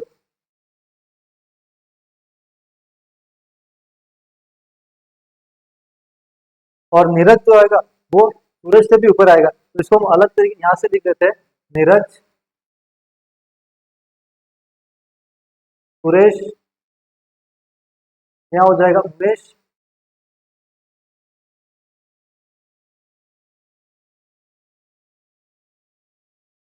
और उसके नीचे आ जाएगा सतीश। फिर क्या बता रहा है, उनमें उनमें सबसे लंबा कौन है, हमें बताना है सबसे लंबा कौन है। तो सबसे लंबा हमारा कौन हो रहा है, नीरज। तो ऑप्शन हो जाएगा हमारा ए, सबसे लंबा नीरज है। Next question. ये जो चीज है मैंने आपको बताया था कि जब भी हम जहाँ पे भी आपको अल्फाबेट से एबीसीडी है ना, एबीसीडी अल्फाबेट से रिलेटेड जो भी क्वेश्चन आता है उसके लिए आपको इस टाइप से पहले एक अल्फाबेट का सीक्वेंस तैयार कर लेना है। इसमें आप हर एक का जो सीक्वेंस नंबर यानी कि नंबर के हिसाब से इसको अरेंज कर देंगे, तभी उसको ताकि उस क्वेश्चन का किस अल्फाबेट का कौन सा क्रम है वो हमें इजीली तुरंत हम उसको क्या कर सके, फाइंड आउट कर सके। हमारा नेक्स्ट क्वेश्चन है, एक निश्चित कूट भाषा में पेरिस PARIS को लिखा जाता है NYPGO, रशिया को लिखा जाता है PSQQGY। तो फिर चाइना को उसी कूट में कैसे लिखा जाएगा, है ना। तो यहाँ पे दे रखा है पेरिस, पेरिस को लिख रहे हैं NYPGQ।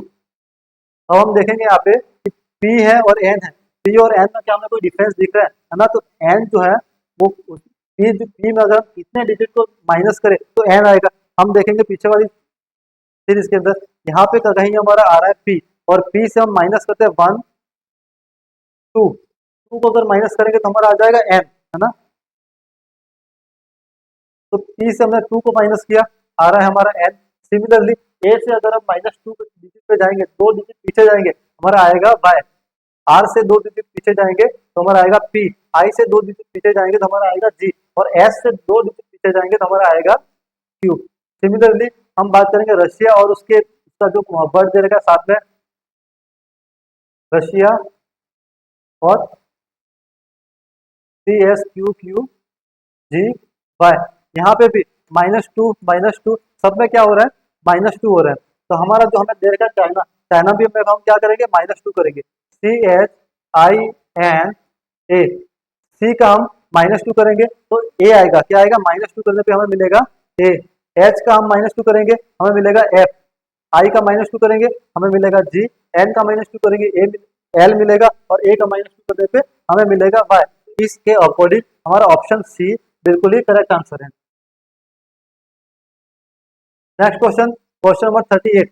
दिए गए चित्र आरेख में त्रिभुजों की संख्या ज्ञात करनी है। ये हमें दे रखा है चित्र, इसके अंदर हमें क्या फाइंड आउट करना है, त्रिभुजों की संख्या।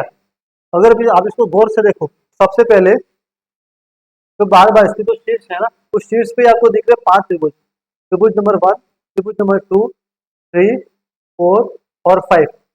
इन 5 के अलावा हम थोड़ा सा और इसको डिटेल में देखें, थोड़ा सा और बारीकी से देखें, तो हमें 5 और त्रिभुज मिलेंगे जो कि हमारे हो जाएंगे। मैं इसको अलग साइड से या अलग कलर से यहाँ पे दर्शा रहा हूँ ताकि आपको थोड़ा इजीली समझ में आएगा। त्रिभुज नंबर 1,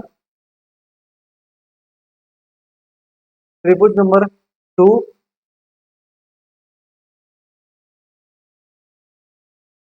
त्रिभुज नंबर 3,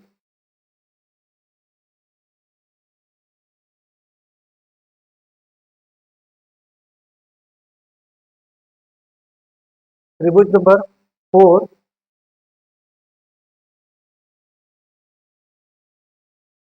तो हो जाएगा आपका यहाँ से लगा के ये वाला, ये हो जाएगा आपका त्रिभुज नंबर 4। ध्यान से देखना, पहले मैंने किया था अब यहाँ पे येलो लाइन के साथ में, तो अभी मैंने किया इसको ग्रीन लाइन के साथ में यहाँ पे नीचे। नेक्स्ट त्रिभुज नंबर 5 को हम फाइंड आउट करेंगे, जिसको मैं अलग से इसे डिनोट करूंगा। तो हो जाएगा आपका यहाँ से लगा के ये वाला। टोटल हमने जो बड़े वाले त्रिभुज है उसकी काउंटिंग हमने 5 कर ली, तो 5 तो हमारे छोटे वाले त्रिभुज थे और 5 ही हमारे क्या हो रहे हैं, बड़े वाले त्रिभुज। टोटल त्रिभुज की काउंटिंग कितनी आ गई, 10। तो यहाँ पे हमारा सही ऑप्शन हो जाएगा राइट, ऑप्शन सी 10। ठीक है। ये वाले जो क्वेश्चन है ना, यहाँ पे इन क्वेश्चन में आपको बहुत ही बारीकी से, अगर आप इसको इस क्वेश्चन को अगर आप ऐसे ही बिना बिना किसी पेपर वर्क के करने की कोशिश करोगे तो आपको थोड़ा सा कंफ्यूजन होगा। बट आपको ध्यान देना, आपको हर एक त्रिभुज में जिसको भी आप आइडेंटिफाई कर रहे हो उसको या तो नंबर दे दीजिए या उस पर लाइन से क्या दीजिए, उसको रिमार्क दीजिए, ताकि आपको पता चले कि आपने कितने त्रिभुज को फाइंड आउट किया हुआ है। नेक्स्ट क्वेश्चन की ओर बढ़ते हैं। निम्न में से भिन्न का चयन कीजिए। हमें यहाँ पे कुछ महीनों के नाम दिए गए हुए हैं, हमें फाइंड आउट करना है कि कौन से महीने भिन्न है। अब महीनों के नाम में सबसे पहले तो हमें देखते हैं, यही समझ में आया कि महीनों के नाम में हम क्या ही फाइंड आउट कर सकते हैं ना। तो थोड़ा सा हमें दिमाग लगाना है और हमें सोचना है कि महीने जो है वो क्या किस टाइप के हो सकते हैं। तो महीने अगर हम देखें कि महीने क्या होते हैं, तो कुछ महीने जो होते हैं वो 30 डेज के होते हैं, कुछ महीने होते हैं 31 डेज के। सिंपल सा आंसर लॉजिक लगाएंगे हम यहाँ पे। जनवरी जो है वो 31 का होता है, मई जो है वो भी 31 का होता है, अप्रैल जो है वो होता है 30 का, जून जो होता है वो भी होता है 30 का, जुलाई अगस्त 31 के होता है, जनवरी और दिसंबर वो भी होते हैं 31 के, ये 31, और अप्रैल जून क्या हो रहा है 30 का। सिंपल सा हमें भिन्न जो भी डिफरेंस है वो समझ में आ रहा है। ऑप्शन भी क्या हो जाएगा हमारा करेक्ट आंसर। चलिए नेक्स्ट क्वेश्चन की ओर बढ़ते हैं। ऑक्सीजन जलना, कार्बन डाइऑक्साइड का किसके साथ रिलेशन है? इस तरीके का रिलेशन ऑक्सीजन का है जलने के साथ में। उसी तरीके का रिलेशन कार्बन डाइऑक्साइड क्या काम करते हैं ना, तो अगर ऑक्सीजन जलाती है तो हम सबको पता है अग्निशामक यंत्र में कौन सी गैस का यूज किया जाता है, कार्बन डाइऑक्साइड का। तो कार्बन डाइऑक्साइड किस काम आती है, आग को जलाने में, आग को जलाने या बुझाने, सॉरी आग को बुझाने में। तो हमारा ऑप्शन आ जाएगा बी, बुझाना। नेक्स्ट क्वेश्चन, कभी कभी बहुत ही इजी क्वेश्चन आते हैं, बस देखते ही उसका आंसर में सीधी से मिल जाते हैं। क्वेश्चन नंबर 41, 4 से 5 बजे के बीच किस समय घड़ी की सुइयां विपरीत दिशा में होती है।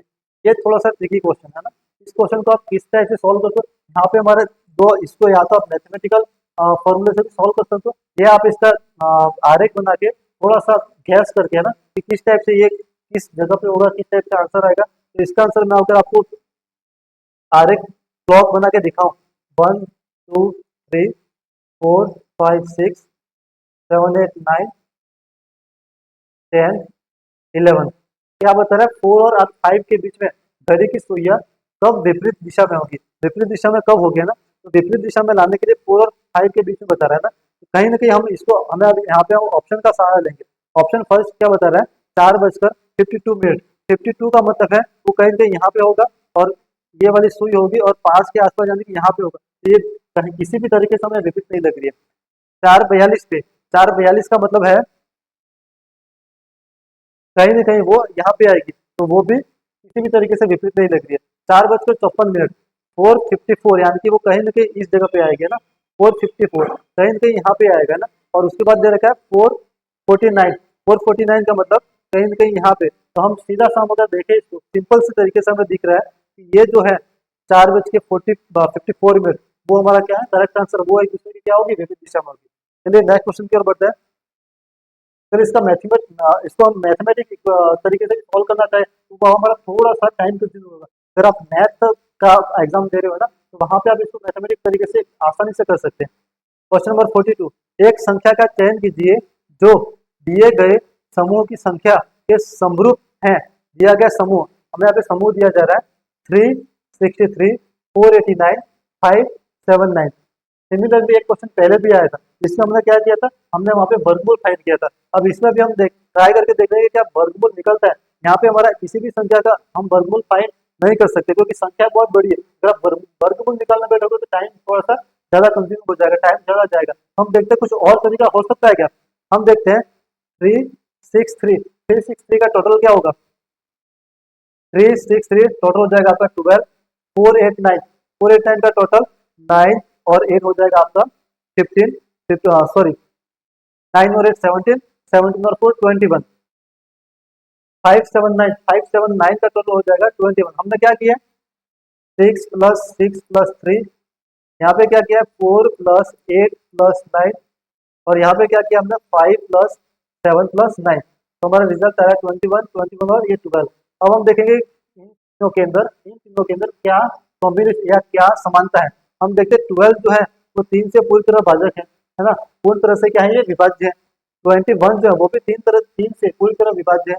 ये 21 भी पूरी तरह 3 से विभाज्य है। तो हमें यहाँ पे ये जितनी भी संख्या दे देखिए उनका सिमिलरली टोटल करना है और देखना है कि कौन सी संख्या 3 से पूरी तरह से विभाज्य है। सबसे पहले हम ऑप्शन देंगे 3 to 8, 3 + 8 + 2 जो हो रहा है 13। ये किसी भी तरीके से 3 से भाज्य नहीं है। 4 + 7 + 1 यहाँ आएगा आपके 12। तो ये आपके क्या हो रहा है 3 से पूरी तरह से भाज्य है। हम केवल इस यहीं पे आते हैं, यहाँ पे रुक नहीं जाएंगे कि हमारा आंसर आ गया। हमें क्या करना है अगले आंसर अगले ऑप्शन भी चेक करना है। हो सकता है कि कोई गड़बड़ हो या अगला ऑप्शन भी कहीं से कुछ ना कुछ निकल के आ जाए। 2 + 8 + 1 तो ये हो जाएगा आपका 11, जो कि 3 से विभाज्य नहीं है। 5 + 6 + 2 ये हो जाएगा आपका अगेन 13, जो कि किसी भी तरीके से 3 से विभाज्य नहीं है। तो हमारा सही ऑप्शन कौन सा हो जाएगा, ऑप्शन बी 471। चलिए बढ़ते हैं नेक्स्ट क्वेश्चन की ओर। हमारा अगला क्वेश्चन, हमें जो मैथमेटिकल क्वेश्चन आते हैं, मैंने पहले भी आपको बताया था, जो उसी संख्या का जो क्वेश्चन आया था, संख्याओं के क्वेश्चन में हमें थोड़ा सा रुक के हमें ये देखना कि क्या समानता या किस तरीके का हम वहां पे आइडेंटिफाई कुछ ना कुछ डिफरेंस आइडेंटिफाई कर सकते हैं। नेक्स्ट क्वेश्चन है कोडिंग डिकोडिंग। यहाँ पे हमें दे रहा है कोडिंग डिकोडिंग, और यहीं पे मैंने जो बताया था अल्फाबेट वाला, उसका यूज हम यहाँ पे भी कर सकते हैं। सबसे पहले DOG डॉग, डॉग में हमें क्या दे रखा है 4157। हमें क्या इसमें संबंध फाइंड करना है, क्या संबंध है। जैसे जैसे ही हम देखेंगे डी, डी क्या आता है अल्फाबेट नंबर पे 4 नंबर पे, तो डी का न्यूमेरिकल है 4, वो कितने पे आता है, वो आता है 15 पे। हम आपको देखना हो तो आप साथ में लेके बैठिएगा, जो आपका अल्फाबेट और नंबर का हम जो भी सीक्वेंस बनाएंगे ये वाला है ना, हमें देखना है ओ कितने नंबर पे आ रहा है, 15 नंबर पे। ठीक है, तो यहीं से हमें हम डायरेक्टली क्वेश्चन का आंसर, हमें ज्यादा टाइम कंज्यूमिंग नहीं होगा और हमारा क्वेश्चन बहुत ही जल्दी हो जाएगा।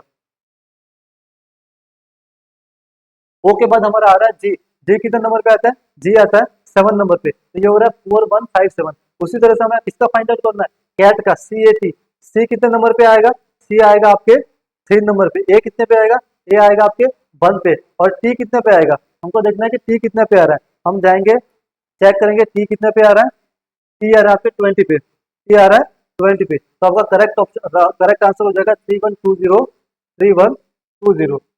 नेक्स्ट क्वेश्चन की ओर बढ़ते हैं। क्वेश्चन नंबर 44, ए बी की माता है, अगेन रिलेशन फाइंड आउट करने वाला क्वेश्चन है, बहुत ही इजी होने वाला है। इसको मैं थोड़ा सा ध्यान देना है और हमें क्या बनाना है, डायग्राम बनाना है।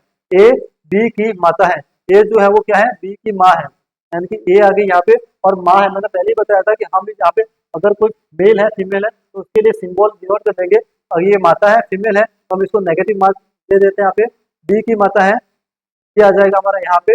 नेक्स्ट बी सी की बहन है, बी जो है वो सी की बहन है ना, तो बी इसका मतलब क्या होगी, फीमेल होगी, इसको हम नेगेटिव कर देते हैं। और उसकी बहन है तो हम इसको डैश करके यहाँ पे लिख देते हैं सी।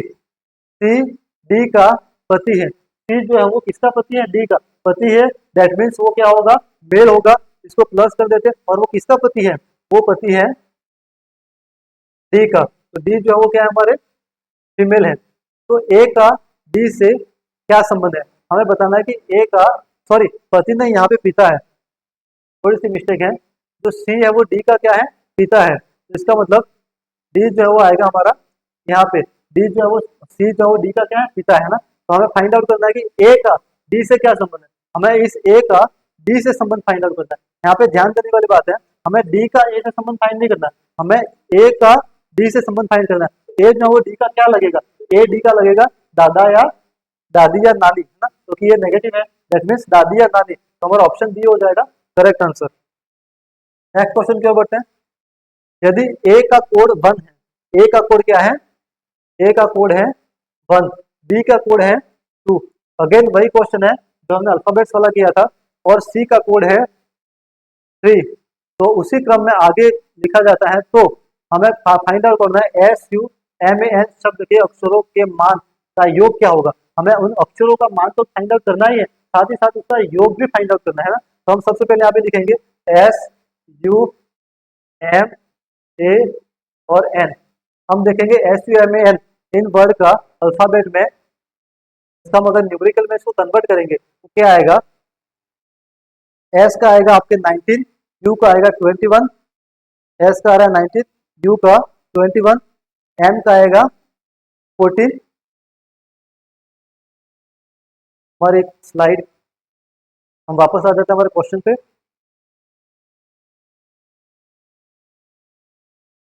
एस का था हमारा 19, 20, एम का आएगा,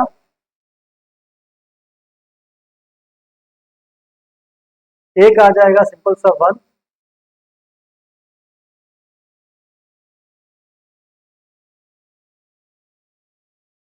एम का आएगा 13 और एन का आएगा 14। यहाँ पे आएगा 13, यहाँ पे आएगा 14। अब हमें क्या करना है, इन सारे के सारे वर्ड का टोटल करना है, सबके बीच में लगा देते हैं हम प्लस, करेंगे हम total 9 3 12, 12 plus 1 13, 13 plus 4 15, 9 3 12, 12 plus 1 13, 13 plus 4 15, carry 1 2 3 4 5 6, थोड़ी सी मिस्टेक हो रही है ना।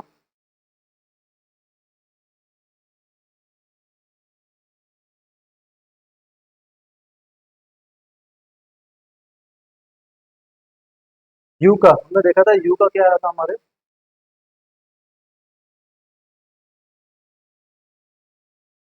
हाँ यस, यहाँ पे प्रॉब्लम हो रही है कि यू का जो था वो 21 है, टू का हमारे जो न्यूमेरिकल था या नंबर में कन्वर्शन था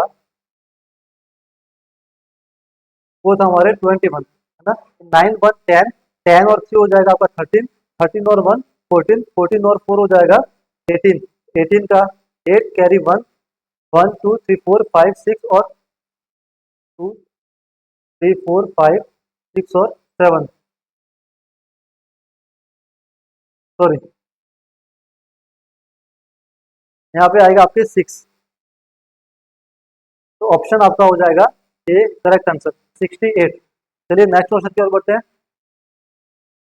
एक तस्वीर में एक आदमी की ओर इशारा करते हुए एक महिला कहती है कि वह मेरे भाई के दादा के बेटे का बेटा है।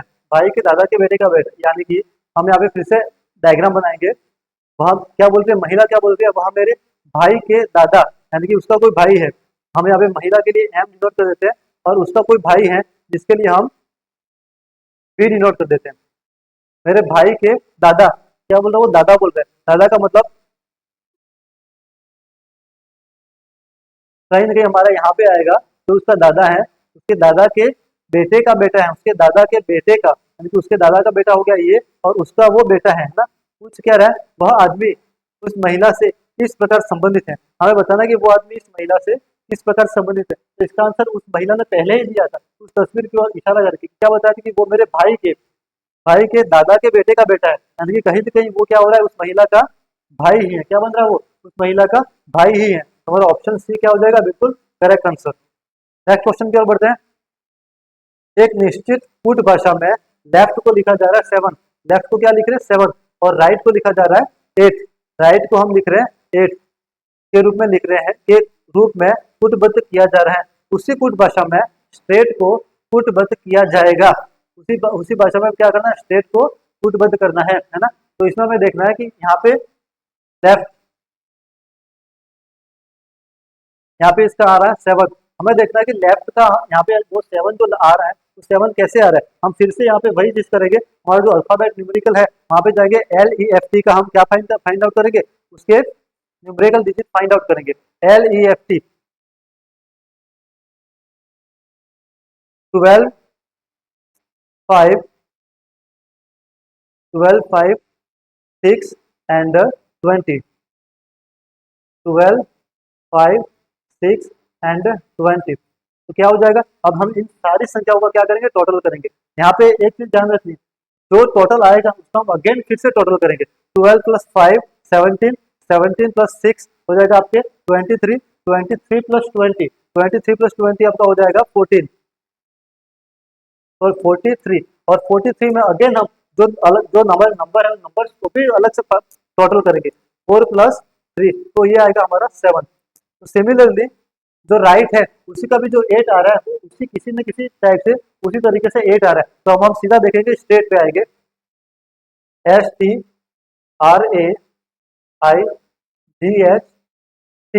तो स्ट्रेट है। इसमें हम हमारे जो न्यूमेरिकल जो अल्फाबेट के न्यूमेरिकल है वो फाइंड आउट करेंगे। एस के लिए आएगा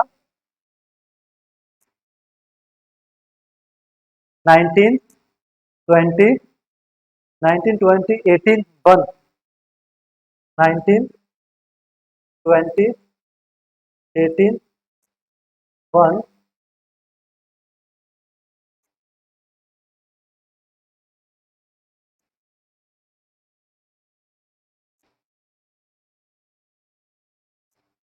9 7,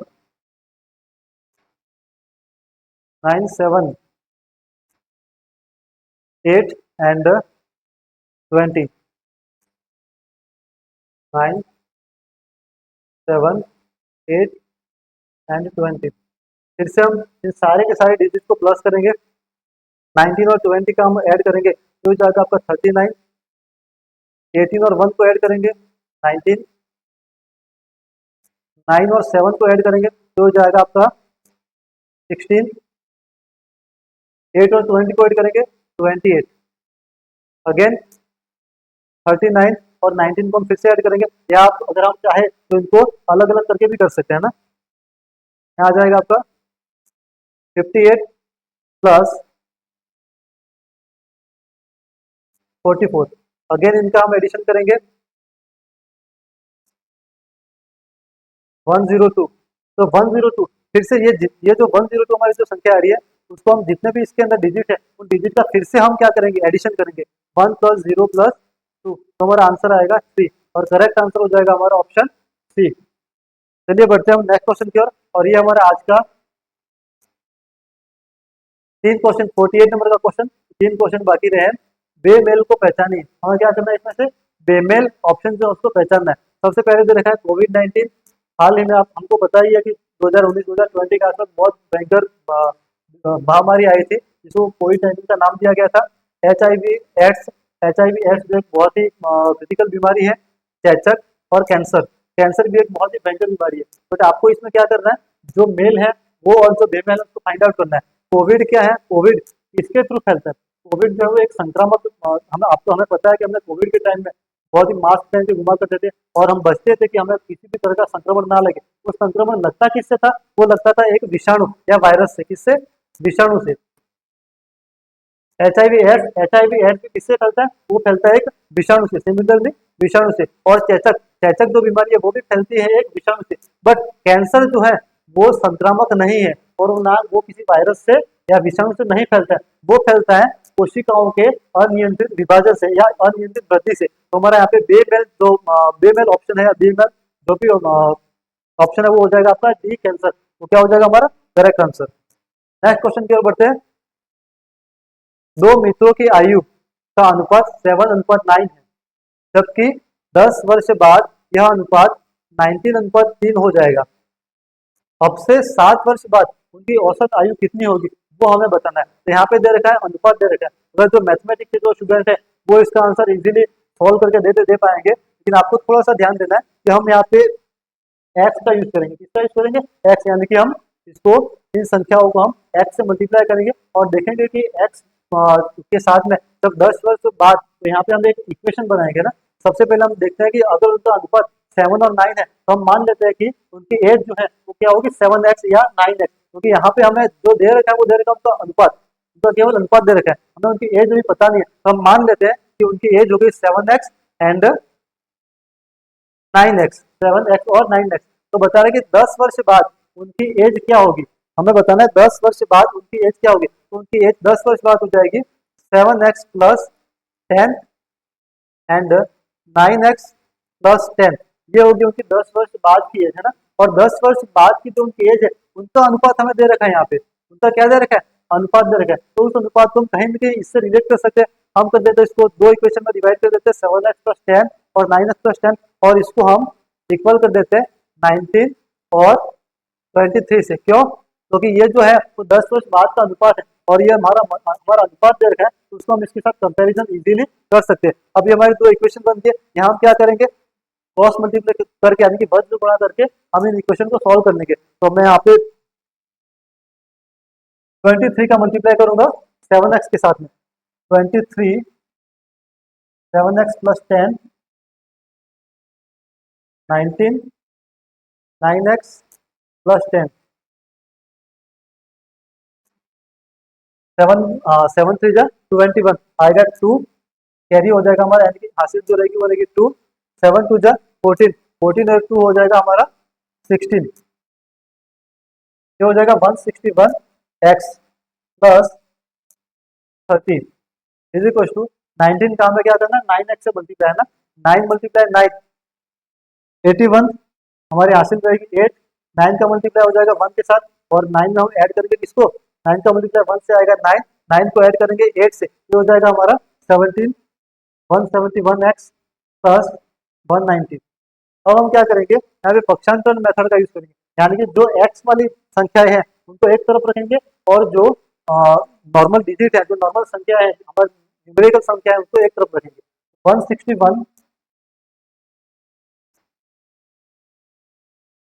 यहाँ पे हम करेंगे 230 और इस वाली संख्या को हम पक्षांतरण करके ले जाएंगे इस तरफ, है ना। तो जैसे ये पॉजिटिव है, अगर हम इक्वल के उसको उस तरफ ले जाएंगे, ये पॉजिटिव संख्या है वो हो जाएगी नेगेटिव की, इसमें हो जाएगी नेगेटिव में, तो यहाँ आ जाएगा 190 इज इक्वल टू 171x, यहाँ से 161, इसको हम जैसे इधर लाएंगे ना तो वो क्या हो जाएगा हमारा नेगेटिव में, -161x। अब इसको सॉल्व करेंगे 230 माइनस 190, 230 में से हम 190 को सब्ट्रैक्ट करेंगे, माइनस करेंगे, हमारा आंसर आएगा 40 इज इक्वल टू 171 माइनस 161। 171 में से 161 को माइनस करेंगे तो हमारा आएगा 10x, यहाँ आ जाएगा 10x। अब हम देखेंगे 10 जो है वो यहाँ x के साथ क्या मल्टीप्लाई में है, अगर हमें 10 को मल्टीप्लाई में है तो उसको हम इज इक्वल टू के यानी कि बराबर के उस तरफ ले जाएंगे तो वो क्या हो जाएगा 40 के डिवाइड में आ जाएगा, यानी कि उसके भाजक में आ जाएगा। तो हमारा x is equal to 40 divide by 10, 10 का 40 में अगर हम 10 का भाग देंगे तो हमारा आंसर आएगा 4, 10 की टेबल बोलेंगे 10 का पहाड़ा आप बोलेंगे 4 बार तो हमारा आंसर आएगा कितना 4। तो x इज इक्वल टू हमारा आंसर आ गया यहाँ पे 4। अब जब हमने x जो है वो 4 फाइंड आउट कर ही लिया, अब क्या पूछ रहा है वो, अब से 7 वर्ष बाद उसकी औसत आयु फाइंड आउट करनी है ना। पहले तो हम इसकी क्या करेंगे, वर्तमान आयु फाइंड आउट करेंगे। वर्तमान आयु कैसे, हमें पता था कि उसकी अनुपात जो था उससे हमने उसकी वर्तमान आयु को क्या किया था 7x डिनोट किया था, हमने क्या मान लिया था 7x। तो उसकी वर्तमान आयु फाइंड आउट करने के लिए हम उसके अंदर x का जो वैल्यू है उसका हम कर देंगे मल्टीप्लाई। तो वर्तमान आयु is equal to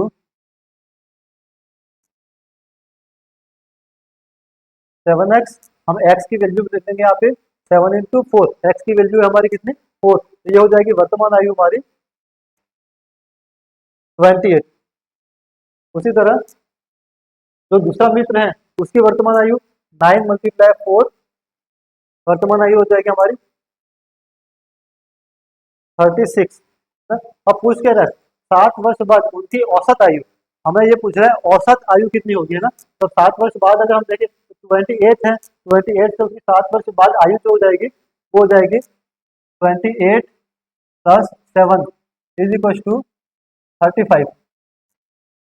next 36 plus 7, 36 में 7 प्लस करेंगे तो ये हो जाएगी हमारी 43 26 और 36 प्लस 7 इज इक्वल टू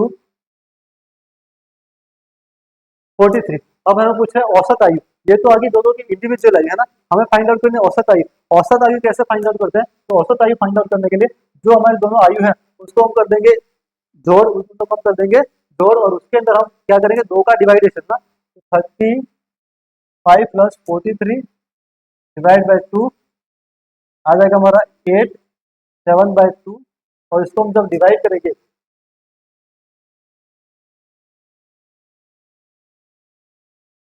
औसत आयु आ जाएगी हमारे 39 वर्ष। तो इस हिसाब से हमारा ऑप्शन नंबर डी जो है क्या हो जाएगा, बिल्कुल ही करेक्ट आंसर। चलिए बढ़ते हैं हम आज के लास्ट और अंतिम क्वेश्चन की ओर।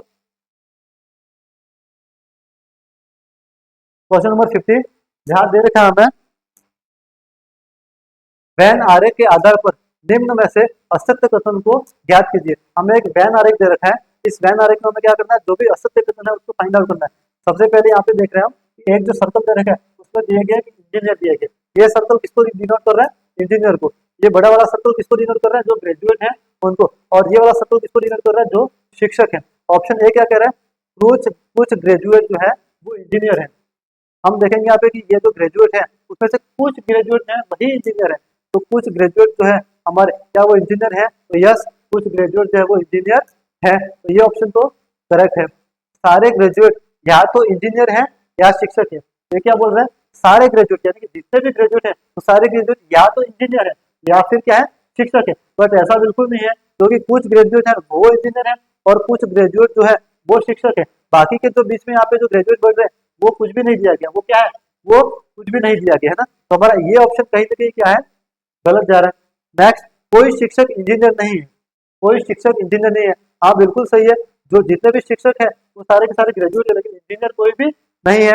नेक्स्ट क्या दिया जा रहा है, इसका मतलब ये ऑप्शन क्या आपका क्या है सही है, कुछ इंजीनियर जो है वो ग्रेजुएट नहीं है, कुछ इंजीनियर ग्रेजुएट नहीं है। हमारे जो कुछ इंजीनियर जो है वो ग्रेजुएट की कैटेगरी में नहीं आते, इसका मतलब ये ऑप्शन भी करेक्ट है। तो कौन सा ऑप्शन हमारा यहाँ पे गलत जा रहा है, अब हमारा असत्य ऑप्शन जो है वो ऑप्शन नंबर बी है, सारे ग्रेजुएट या तो इंजीनियर है या शिक्षक है, ये ऑप्शन क्या है हमारा, ये असत्य है, तो इसका आंसर हो जाएगा हमारा बी। इसी के साथ ही आज की जो हमारी क्वेश्चन आंसर की सीरीज थी, आज का जो हमारा सेशन था वो हम यहीं पे समाप्त करेंगे। आगे कल आपको इससे और ज्यादा और रीजनिंग मेंटलिटी के क्वेश्चन दिए जाएंगे, जिसमें आपको प्रयास हमारा प्रयास यही रहेगा कि आपको ज़्यादा से ज़्यादा क्वेश्चन दे और ऐसे क्वेश्चन दे जो आपके एग्जाम में नेक्स्ट एग्जाम में आने के चांसेस रहेंगे। तो इसी के साथ मैं आप सबसे विदा लेता हूँ। धन्यवाद और उम्मीद है आप सब कुशल मंगल होंगे और अच्छे मन से और लगन के साथ तैयारी करेंगे। धन्यवाद।